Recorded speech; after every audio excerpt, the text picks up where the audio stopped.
Hello everyone, welcome to Great Ones, and today, well, before we get to Tal, Efim Geller, one of the most interesting men, I would say, in the sense of his appearance. He seems more like some movie star, pretty much smoking non-stop. I mean, not easy finding his pictures on the web without a cigarette in his mouth, so maybe that's not a great advertisement, but from chess point of view, man, really a great one. In many ways, resembling Keres that we have already mentioned. A lot of similarities to both of them. Maybe Keres is stronger, but I mean, long chess career. He was in the top 10 in the world for about at least 20 years, for most of the 50s, 60s, and then some parts in the 70s. He made it back there again. At the very peak, he was number 3 in the world in 62-63. Botvinnik claims he was, well, for some short period of time in the late 60s, the best player in the world. I'm not certain about that, but, well, quoting Botvinnik, he was a candidate 6 different times, 53, 56, 62, 65, 68, 71. Well, mainly being knocked out by Spassky a few times and finishing second in the candidates in 1962 together with Keres. Of course, candidate second, that's Keres, where Petrovich won half a point ahead of them. And I can mention, I remember reading the Russian team, the Russian players, so they actually played like a team.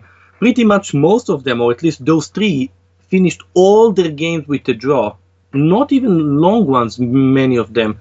So Keres had all draws with Petrovich and Geller, Geller with Petrovich and Keres, and so on. And I read somewhere that it hurt mainly Keres and Geller because at that time they were maybe stronger than Petrovich, and well, he finished just half a point ahead of them. So maybe chess history could have been a bit different there. He won Russian Championship 2 times in 55-79, including beating Smyslov in a tiebreak in 55. He played 23 times in the, well, let's call it the Soviet Union Championship. So our buddy Peter, I refer to Peter Svidler, well, I believe he won the most, 7 times, incredible for him, but, well, he has to play quite many more years in order to get to play 23 times in the Soviet Union Championship. Back to Geller.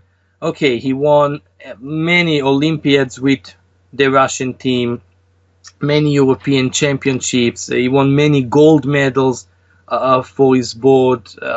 He was very famous for his desire to get to the truth in the position, meaning spending endless amount of times when being encountered with some novelty or some new idea, therefore getting many times into big time troubles. But for him to think for an hour per move wasn't something like, as bizarre as one might think. Okay, he won some other big tournaments, and I believe he's one of the only players in the world that is not a world champion to have a plus score against world champions. I mean, his scoring are just unbelievable. I mean, he beat Oiva, Botvinnik, Smyslov, Tal, Petrovich, Spassky, Fischer, and Karpov. He beat 8 world champions, right? Remember, Keres got to 9. I believe only player that got to 9, but Geller with 8 definitely deserve our attention. He played also with Kasparov. He never beat him, and he beat Karpov once. He had a plus score, and with that we will start our chess part, but he had a plus score. It's just incredible. Against Botvinnik, 4 wins, 1 loss. Okay, against Fischer, young Fischer in decent part of that, but still 5 wins, 3 losses. Against Petrovich, 5 wins, 3 losses. Against Smyslov, 11 wins, 8 losses.